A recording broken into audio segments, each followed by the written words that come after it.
What is up, everyone? This is episode 542 of the Pesky Report. I am Hunter, joined by Matt and Jason, and today we have a very special guest, Boston Red Sox prospect, Henry Godbout. Henry, how are you doing? I'm great. I'm excited to be here, guys. Good to meet you all. Yeah, so we just, the minor league intro just played, and I actually have to send in clips to Jordan soon for him to make a new version for next year. So maybe you'll be in the next one, because I'm sure I have a couple highlights of you somewhere. But I'll kick it to Matt for the first question. Yeah, man, excited to have you on. We appreciate your time tonight. I guess the first question that kind of intrigued Red Sox fans when they found out that you were going to be a part of the organization was the fact that you did grow up a Red Sox fan. And I saw that you were born in New York, but you went to high school in Chattanooga. Can you kind of just tell us how you became a Red Sox fan, and what kind of inspired your love for baseball? Yeah. So the Red Sox piece of it was kind of grown into me. My dad is from Shrewsbury, Mass.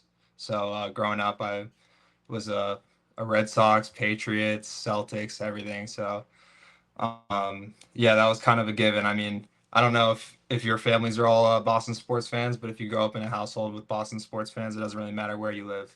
It's kind of a part of you. So yeah, I mean, I grew up watching the Red Sox a lot, and it's pretty special to be a part of the organization.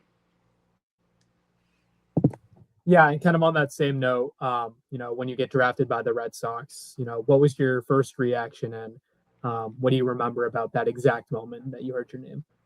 Yeah, it was really, really cool. I just had my parents near me, my brothers, and we were all super pumped. Yeah, I was on like the phone with my agents for a while, just kind of figuring out what was going to happen, because the draft process is such a weird thing. Like nothing's a given. You never really know what's going to happen. So we kind of knew once we got to the Red Sox, it was definitely going to be, they were going to pull the trigger. So, I feel super blessed. And I've talked to a lot of people in the organization. I feel like it was honestly meant to be.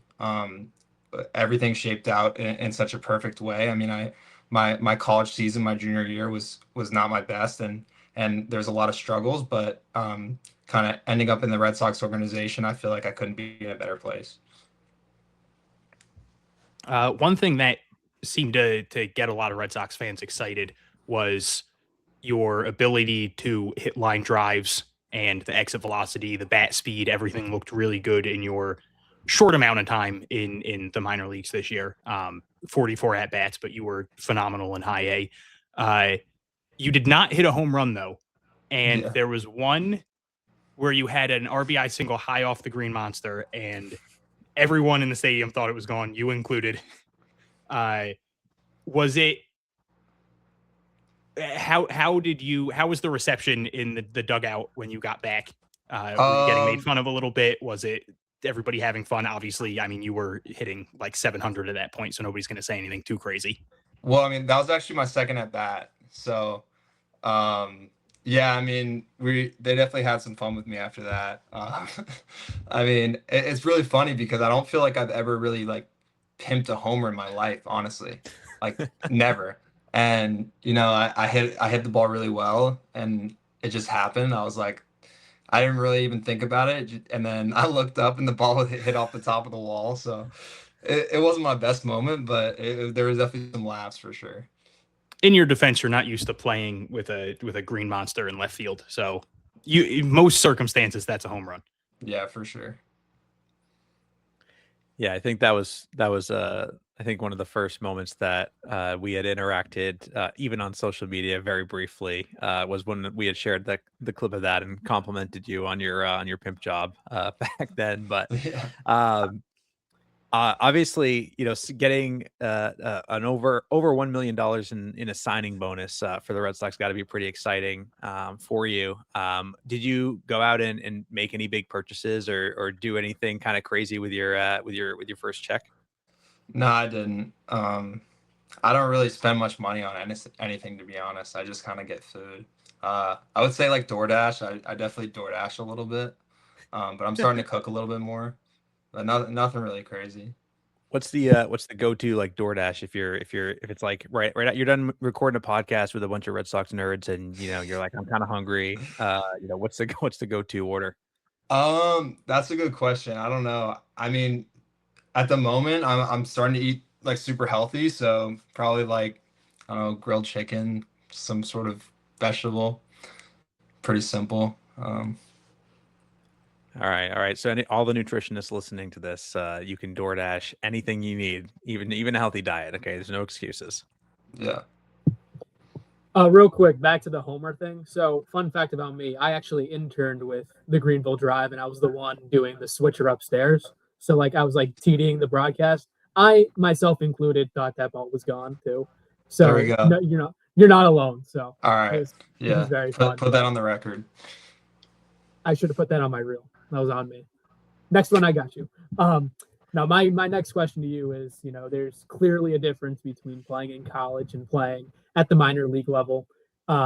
What's the biggest adjustment you've had to make? I know you only had a cup of coffee in Greenville, but what's been your biggest adjustment? Yeah. I mean, for me, I feel like I can't speak for the upper levels. Like I played in high A just a few games, but for me, it was pretty seamless. I feel like in pro ball, you can be yourself. And honestly, for me, it was a little bit easier because I feel like I can kind of be myself and play the game I know how to play. And that's a pretty freeing feeling for me. So getting out there and playing was definitely a lot of fun.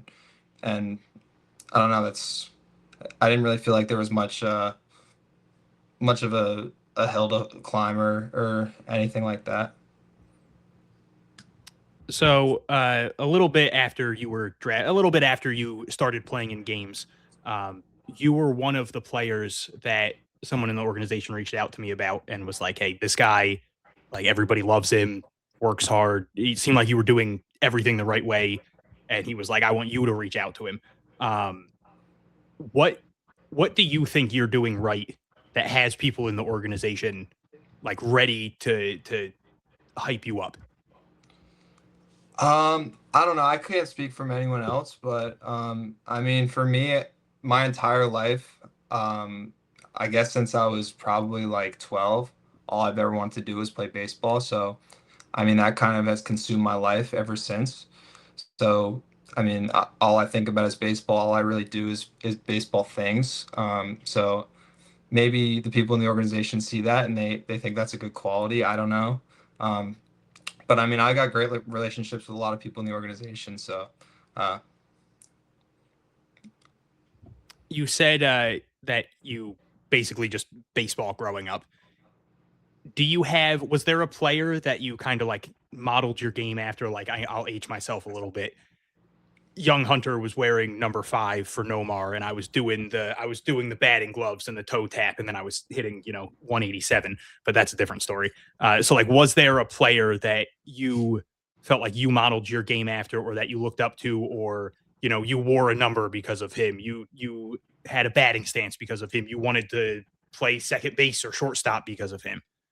yeah, growing up, it was definitely Dustin Pedroia was my biggest influence.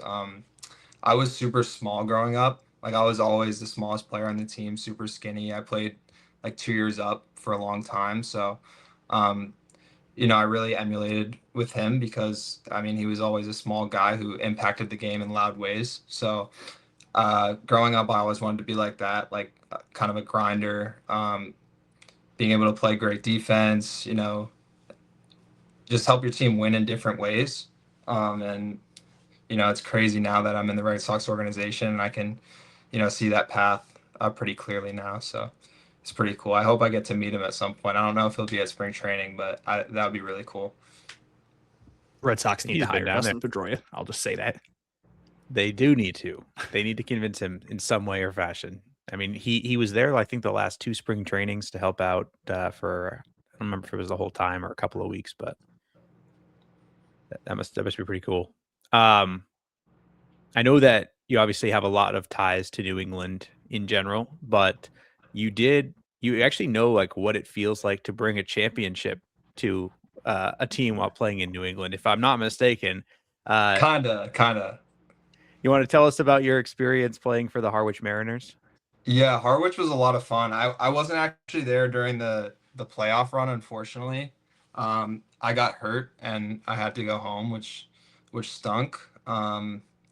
But Harwich was amazing, dude. I had a lot of fun. I grew up going to Chatham Anglers games, so I always really wanted to play on the Cape.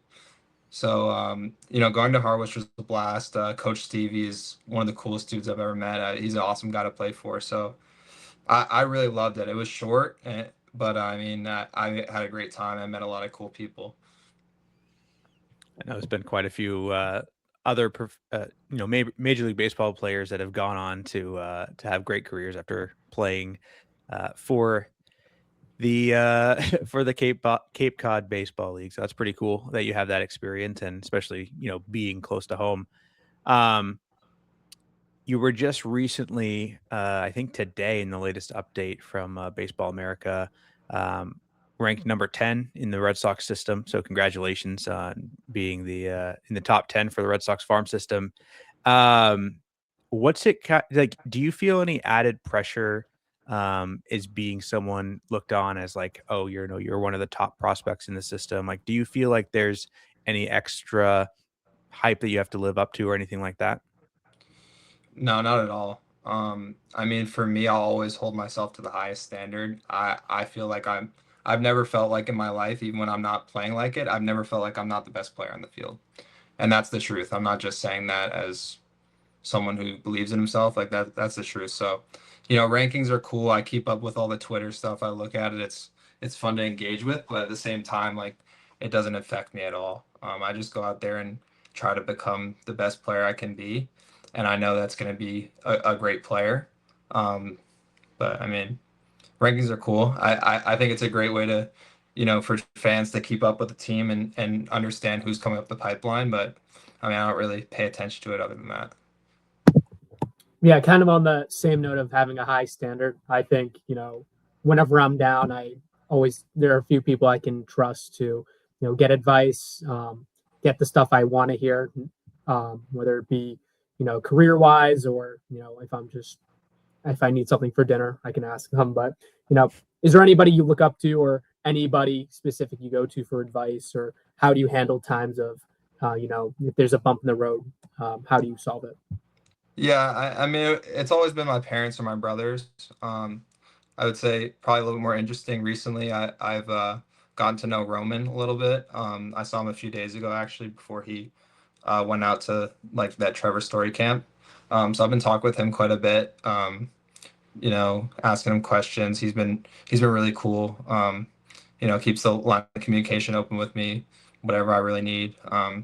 So a guy like that who's kind of been through it and doing the things that, you know, I know I can do, and went through the same path with the same organization. It's good to have a guy like that to talk to for sure.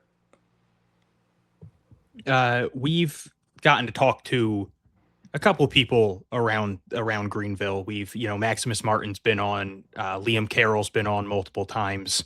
Nelly Taylor was on. I feel like I'm forgetting a couple people, so I apologize. But my point being that Greenville just has a really good culture. Everybody loves Albert Feliz. Everybody loves the area. Was there anyone in particular in the organization and then on the team? So like someone behind the scenes, like not a player and then a player, that really helped get you acclimated to the system, the organization, the Greenville area, whatever it is? Yeah, I mean, I would say, easy answer is everybody. Like everyone was really cool to me. Being super open and just, I don't know, give me everything I really need. I don't know. I really like Nelly. We got pretty close pretty quick. He's a really funny dude. We got along great. Liam was great. JP, the hitting coach, was really good. Um, I can't really think of anyone specific, but I mean the whole team there is really cool. We had a great group of guys. Actually, like a kind of an older team, I think, for high A. So having a bunch of veteran guys who have been around for a little bit was good. Yeah, Do you have that's just a testament to Greenville or to the Red Sox farm system. I think that the high A team was so old because they like Nelly Taylor shouldn't have ended the year in high A, but I mean there was nowhere to put him in double A. So I was just going to ask a dumb question. I was going to ask if you have a good impression of Liam Carroll that you could give us. Are you any good with impressions? you're trying to get him in trouble? Yeah, He's gonna get I'm not benched. great with impressions. I'm not gonna try that because I've only played for him for like 12 games, so I don't really want to get on his bad side at this point. But maybe in the future I'll give you a Liam Carroll impression. Okay. Yeah. Well, let me know when you have a good one figured out, and we'll get you back on at that point. All right. What I guess, is there any sort of routines or rituals that you stick to? Are you much of a superstitious type of player? Anything that you do to get ready that you have to stick to a certain routine? Yeah, I wouldn't say super superstitious, but I do have a pretty strict routine. So I mean, and I don't really play without it, but I don't think I would be really in my head if I didn't do it. But a lot of it is visualization. I do some breath work. I do some other things along those lines. Just normal routines in the cage, just getting myself ready, certain things that get my body right. The key for me is just being consistent, doing something every day, making sure it's the same thing so your body feels similar every day. So you can kind of go out there and have similar feels. Um, but I wouldn't say superstitious, but definitely pretty routine oriented for sure. You listening to music before hand when you're in the cage or anything like that? Or are you just kind of like listening to podcasts? You listen to nothing, or kind of what's your vibe there? Nah, I'm kind of just locked in. I don't really listen to much. I'll put on some headphones to drown out some noise before the game when I meditate or do what I need to do. But in the cage, I don't like listen to music at all, even at home. I just for some reason I just prefer for it to be quiet and just hear the crack of the bat and all the sounds that go along with it. I don't really like hearing music or anything like that. That's really interesting. I don't know if we've had many people on that have said like, oh yeah, like I'm just completely locked in with no music. So I'm curious, does that help? Like you mentioned, visualization is like a huge part of your routine as well. Does that help, like just being able to hone in on this, like the sounds, and do you think that enhances the experience for you? I don't know. It's just for me. I just do it. I don't really like to get distracted. I like to, and in the game, I don't really hear anything. It's just kind of locked in on what I'm doing. So I mean, I just never really create any other distractions. Well, I respect it. if you need any podcasts to listen to, I got a great one for you. But I wanna ask this before I forget. Best part about the Greenville area. I know you only had 12. You played in 12 games. I think you've been around the team a little bit longer. But what's your favorite part about the Greenville area? Um, I would say probably the field. I mean, the field's pretty special, and the atmosphere there is great. I was really surprised. I mean, on like a Tuesday night, they get something like 4,500 or like 5,000 people, which is crazy for a minor league team, especially high A. So that was really cool. That being my first stop, I think I was a little bit spoiled. Everyone I've talked to, they kind of say Greenville is a spot. So just kind of enjoying it while I'm there. It'll be a random like Wednesday, and it'll be like Christmas in July. So Yeah. you kind of Yeah, had they a do. great time. Yeah, they do a great job too, with like theme nights and keeping the fans engaged. So you went to Virginia. Uh, Obviously, it's not a bad thing that you were immediately sent to high A Greenville, but was there part of you that was hoping to get maybe just like 5 games even in Salem just because you're kind of used to the area? Like it would have just been an easy transition for you, or was it just like, no, get me up to high A? Yeah, I mean, for me, I don't really care where I'm playing. I feel like I could play in the big leagues right now. Um, Genuinely, I mean, I'm not saying I have all the answers, and obviously you have to, play at each level to figure out how you're going to be successful at the big league level. But I mean, I don't care where I'm playing. You can put me on a backfield somewhere. I don't care. I just like playing the game of baseball. So I mean, it was I would say it was a good thing that I was in Greenville because it's such a nice spot. But I mean, Salem is a cool spot too, and they're playing baseball there. So I mean, And when after the draft, obviously they send everyone to Fort Myers and you're working on things and they have like the little mini camp, whatever you want to call it, going on there just to kind of drill everybody on the organization and this is how we want you to work and everything. Was that something that was not a like was that a big difference for you? Like you come into a culture shock, I'll say. Like you come into the Red Sox organization and they're like, hey, this is how we're doing things, and it's like, wow, this is not how I've ever done things. Or did it kind of just fit your way of playing? Like they have the whole drive line and everything. Like did that just kind of fit seamlessly into your game? yeah, I mean, it wasn't a shock. I would say for two reasons. I mean, I kind of understood what I was getting myself into. There's obviously I grew up a Red Sox fan, and that was a huge piece of me being excited and about being a part of the Red Sox, but also their development program. I knew a lot about it. I'm really tight with Kyle Teal, who um, obviously used to be with the Red Sox.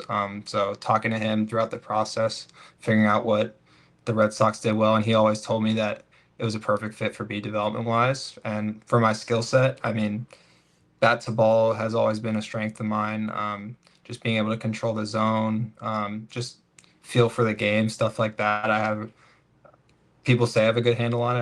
I don't know, but I would say bat speed is the one thing that it is something that we've been trying to work on, and that's something the Red Sox development program does really well. So I think it was a perfect fit.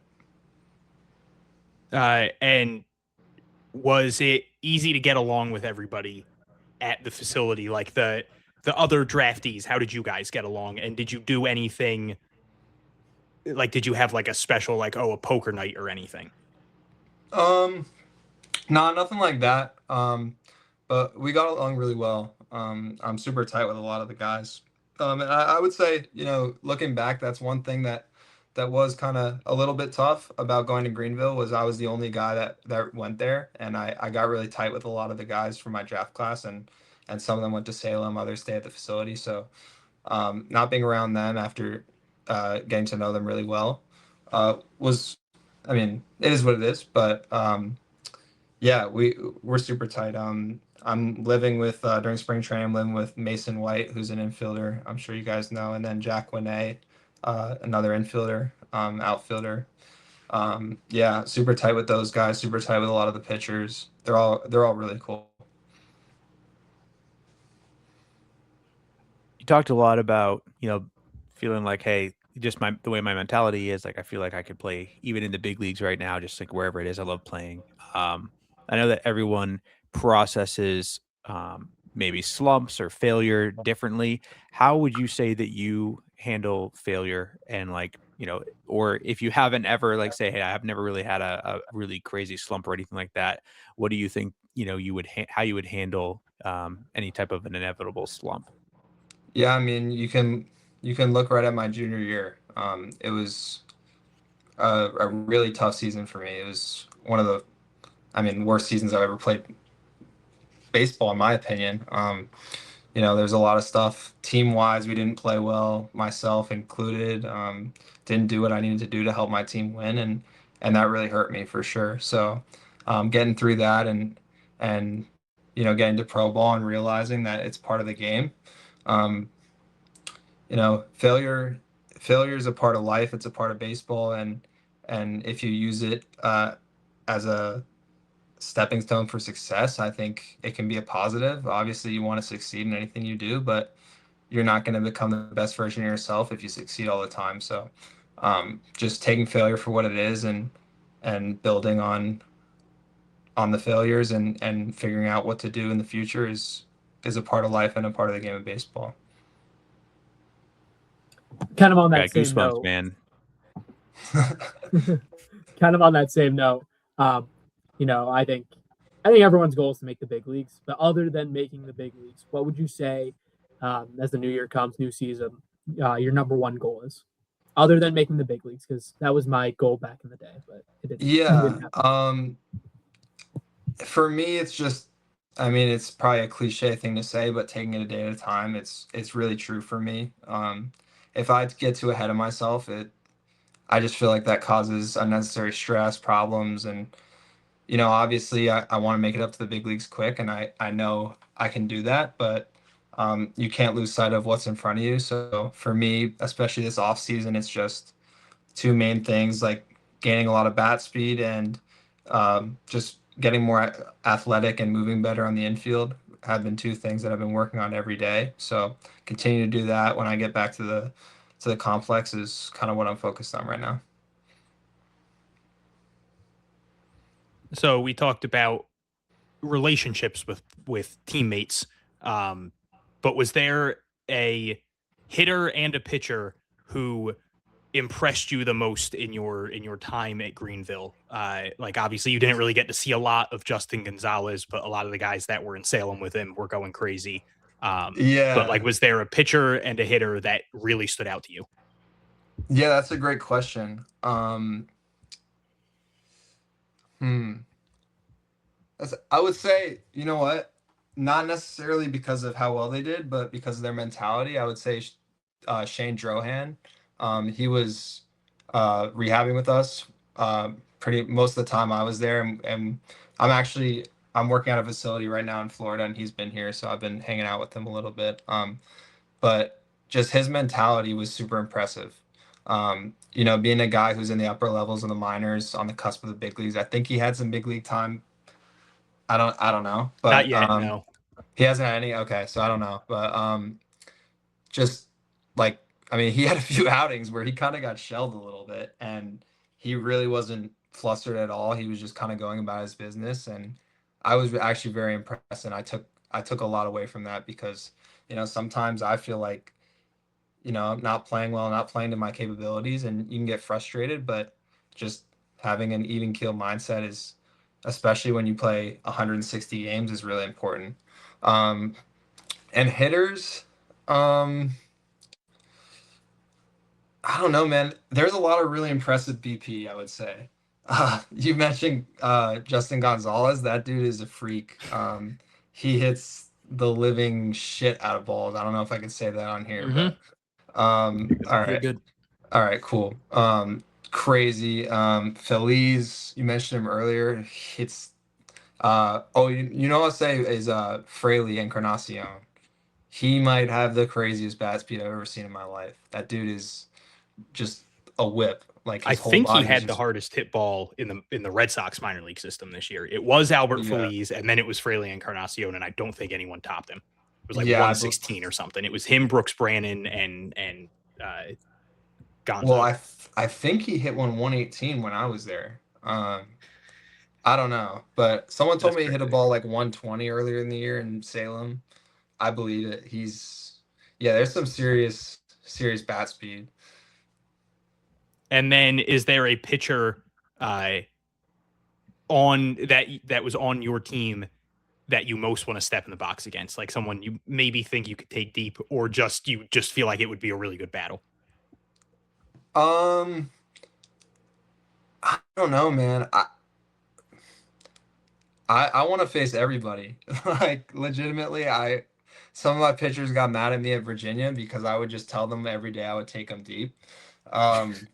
But that's just how I am. Like I want to compete against anybody. They're my boys. Like I'm really cool with all the pitchers. I always honestly make a point to be like reach out to pitchers and talk to them because baseball teams can be pretty separated.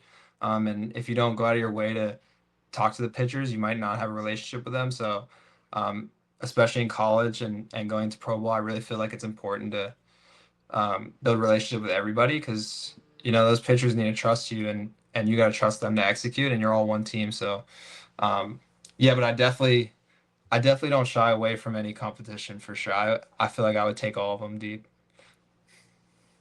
Also, I just want to You're say I looked it up because I know Liam Carroll actually told me, and 120 miles an hour from Brooks Brandon and Fraley Encarnacion both hit balls 120 miles an hour this year.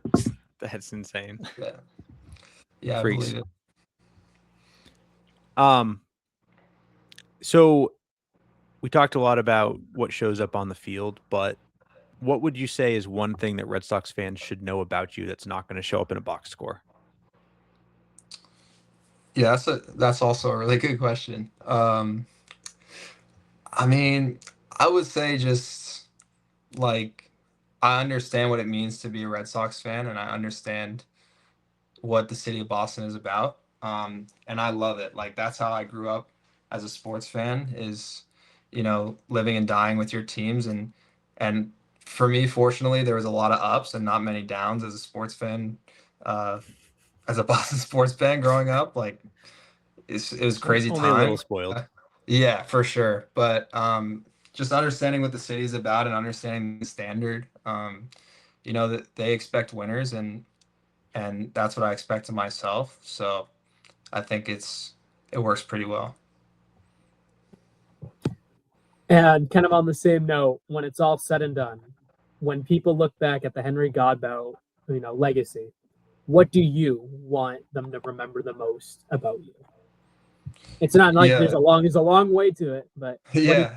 what do you want people to know? Recognize most, like, oh, this is the guy who did X. What are they? Yeah. What does that look like for you?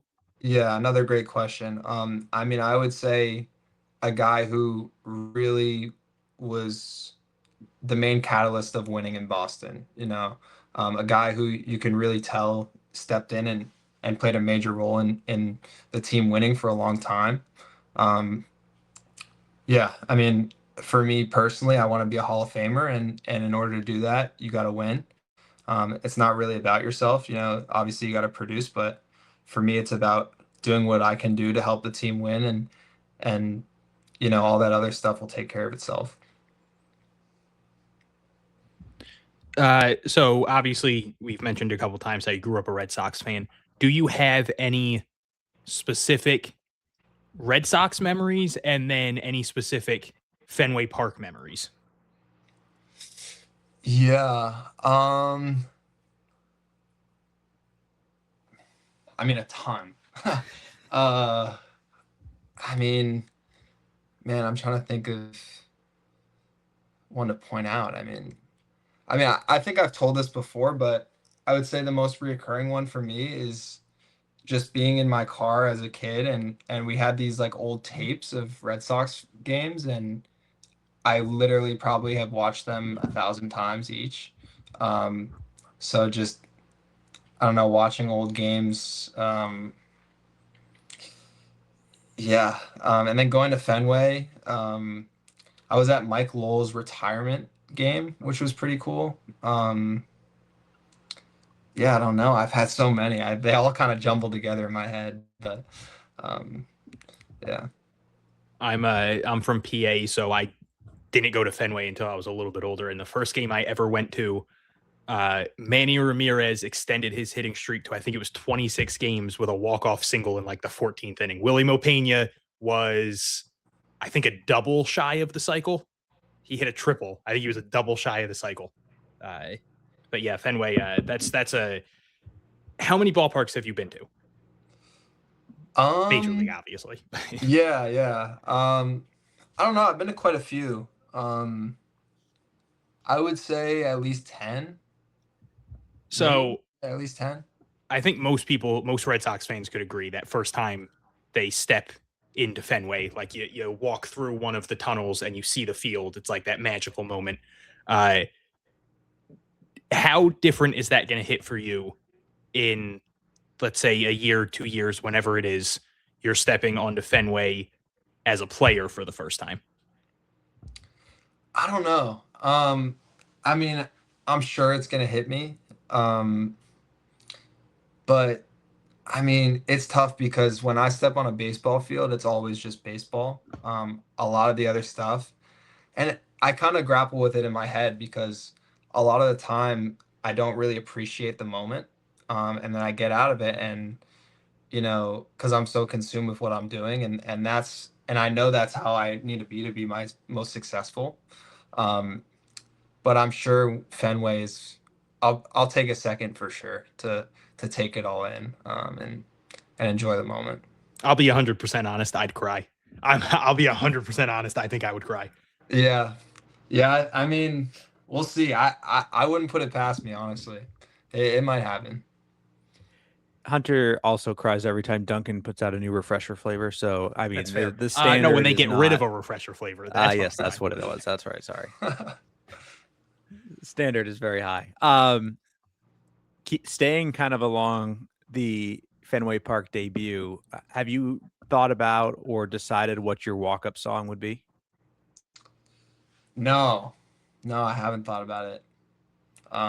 Normally I let my teammates kind of decide it a little bit, because I genuinely don't even hear it. I'm not. I mean, I think I've said this a few times, but I don't hear much when I'm playing. Yep. I'm kind of just focused on what's going on, and what I need to do to execute. Um, but I mean, maybe I don't know. I really don't know. All right, Pink Pony Club it is. All right. You heard it here, folks. No, I did want to know. Okay, so looking forward to this coming season. It'd be your first full season in pro ball. What are your personal goals for this season that have nothing to do with stats? Yeah. I would just say like becoming a more complete baseball player. That's what I'm already working on. The I think a great thing about being in pro ball is they give you great direction. In my entire life, I've been pretty self-taught, and I've just kind of worked hard and done things the way I feel like is the best. But getting into an organization that obviously does a great job in player development and people I trust. So just having great direction and kind of seeing those things show up on the field, I think I'm excited for. I already feel a lot more athletic, a lot faster, definitely swinging the bat faster. So a lot of that stuff is going to show up in a big way, and I'm just excited to play the game, and have different things as a part of my game. Did you? Is there a specific part of your game that you're focusing on improving the most right now? Yeah, it's just moving better and swinging faster are the two big pillars.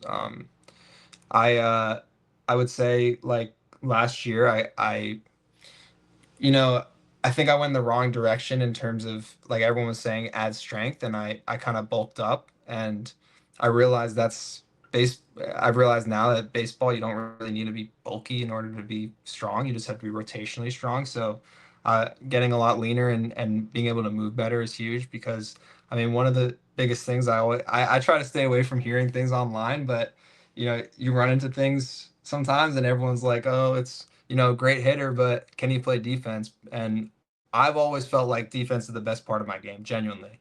So, and I feel like I'm kind of back to moving the way I know I can move. So I'm really excited to play some defense this year. And I think I'll open a lot of eyes on that side of the ball. They say defense wins championships. Am I right? No? That is what they say. Yeah. Speaking of championships, Super Bowl pick. You have the Pats? I mean, yeah. Yeah, let's go. I would say, look, I got the Pats and I want the Pats to win. I don't necessarily think this is the Pats year, and I'm not trying to, rain on anyone's parade, but I think they're maybe a year or two away. But I hope it's the Pats this year. I really do. Now, see, I'm not a Patriots fan, but what I will say is the AFC is really bad. So I feel like they could get to the Super Bowl. I think they might get mollywopped in the Super Bowl, but they could get to the Super Bowl without too much of an issue. Yeah, look, I think this year has already been a big win for the Patriots. I also said it on the live stream the other day, and I'll say it here just to piss off more fans. Matt Stafford should be the MVP. Hunter, Yeah, I don't know. why are you Yeah, saying these things? I don't love that. I like that love that. because when has an MVP won the Super Bowl? There you go. Good point. For I the mean, right TED Talk. did Mahomes not do it? No, didn't he lose? Never. I don't know. I mean, Did he he's lose won in the- 75 MVPs. I can't imagine he hasn't won one of those years. But Red Sox fans, for better or worse, are the most passionate fans in baseball. So Red Sox players have a pretty unique relationship with a lot of Red Sox fans. Obviously, you've only been in the organization a small amount of time, but how has your reception to Red Sox fans been? Obviously, you mentioned before the crowds at Floor Field tend to be great. But did you have any? I know they'll do like the I don't want to call them meet and greets, but like the player signing stuff at the tables. Have you had any interactions with fans, and how has that been for you so far? I haven't really. I mean, there's some obviously at the field, like walking in, you sign autographs and you talk to people. But I mean, I would say my uncles, they're probably the biggest Red Sox fans you're gonna find. So they're always keeping in touch with my dad about how I'm doing. You know, it's cool to be able to talk to them and see their faces light up, and you know, because they've been going to Red Sox games their whole lives, and seeing someone in their family wear the Red Sox jersey soon is going to be really cool. So, I mean, for me, that's the stuff that really is cool for me.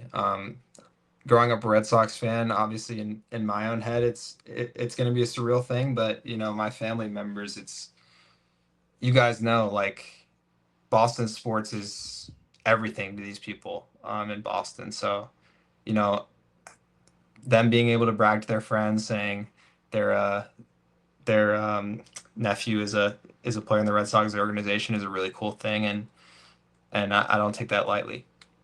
And then, do you try to stay off social media, especially during the season?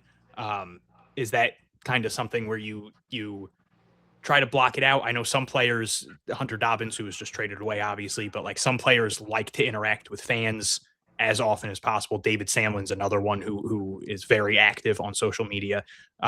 Is that something that you view as a positive or a negative? Like, is that something where it's like, if I'm on there, it'll be great to connect with fans? Or is it something where it's like, if I'm on there, that's just another distraction and that's a chance for someone or something to get into my head?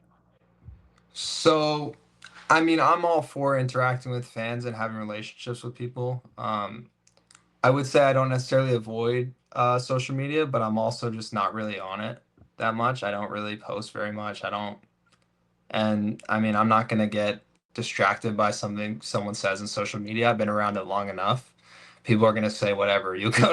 I mean, I remember actually like my first taste of social media. I was like, maybe like 14, and one of my coaches had a big social media page and he posted me on there, and like I would read through the comments and it'd be like one person would say, "Oh, this kid's swing is awesome," and another person would be like, "This is the worst swing I've ever seen." And I learned pretty quick, like that's just how the internet is. Everyone's gonna have their own opinion, and you know, it's cool for people to be able to interact and you know be in touch with people, but I mean, everyone's gonna have something else to say, so I'm not gonna get in my head about it. So sorry, that was kind of, I worked around that question. I don't necessarily avoid it, but I'm not really on it anyway. So Jason, why were you typing those mean things on Henry's Facebook page? That's Sorry. messed Well, up, man. doesn't mean that was my burner. So sorry. messed up, man. Nothing personal. No. That wasn't.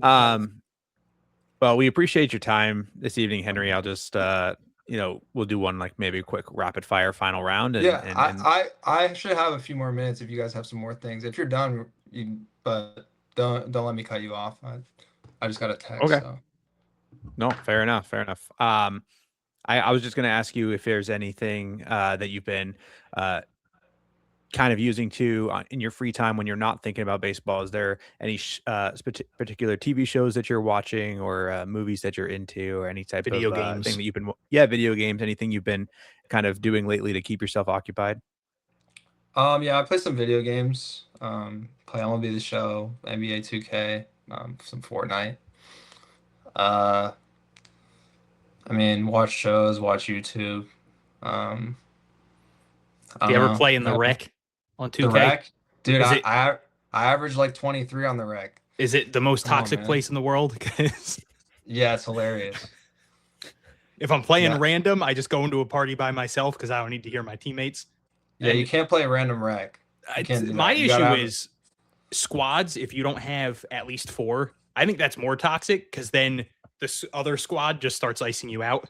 And it really pisses me off. I'm playing point guard and I average like 5 points and 14 assists, and I'll have 12 assists at halftime and no points. And for whatever reason, I'm not touching the ball the rest of the game. And I'm like, what did I do? It's messed up. It's evil. Do I It's dare alright. ask? Do I dare ask the if the Frankenstein question? You could take traits from players, each player, or I don't know how you guys phrase it, but like you always ask like some sort of like. It's a very Derek coded question. Right. I had to. So if you could take any trait from one of your teammates, what are you stealing? From one of my teammates, like in Greenville. We'll just say anyone in the organization, or anyone you've played with / anyone in the organization. Okay. So it could be someone from Virginia, someone from when you were 12 who was just stupid fast, whatever it is. Okay. Well, I played with this kid, Mike Gupton. That came to my head just now.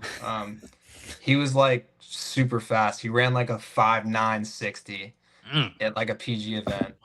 Wow. So I'd probably take his speed. One of my high school teammates was Nick Kurtz. I wouldn't take anything from him, but I mean, I would say like maybe his like body, he's pretty big. And his power, he hits balls really hard, so I'd take that from him. Who else? I'd probably take what's the kid's name? Valera. I'd take his fastball. He throws pretty hard.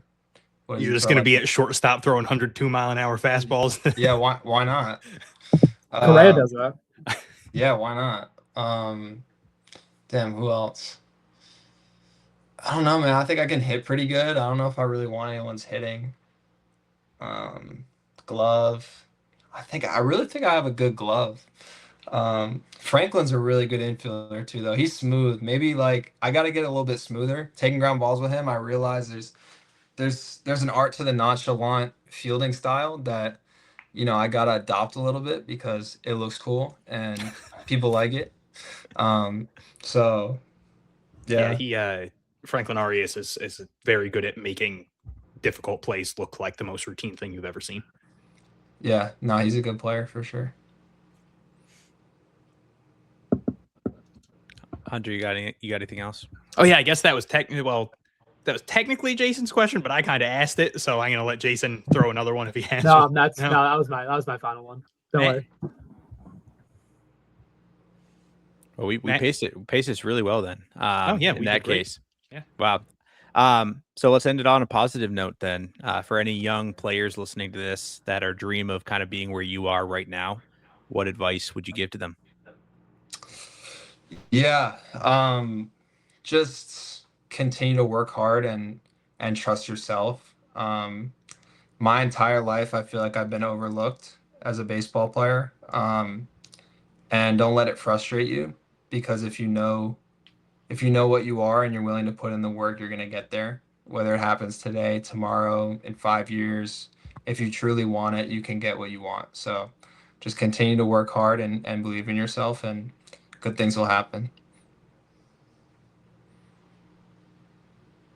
And then just, is there anything you want to plug? Obviously, sometimes we have players who are working on something. They have a charity, whatever it is. I don't know if there's anything you want to shout out, or if you're good to go. Shout out my mom. Shout out my dad. Smart. Smart. I don't know. No plugs. If any brands want to send me free stuff and I don't have to sign any paperwork to do that, you can send me stuff. He's playing a good game right now. This is a really good exit. It's a really good exit. All right. Well, then, thank you, Henry, so much for coming on. For Matt, for Jason, Please like, subscribe at the Pesky Report on Twitter, on Instagram. Find us in your podcast feeds. We're basically everywhere. And I don't think I said this in the beginning, so I'm just going to sneak it in now and pretend like I did. We are brought to you by Beyond the Monster. I'm usually not the one that starts off shows. So, yeah, have a great night.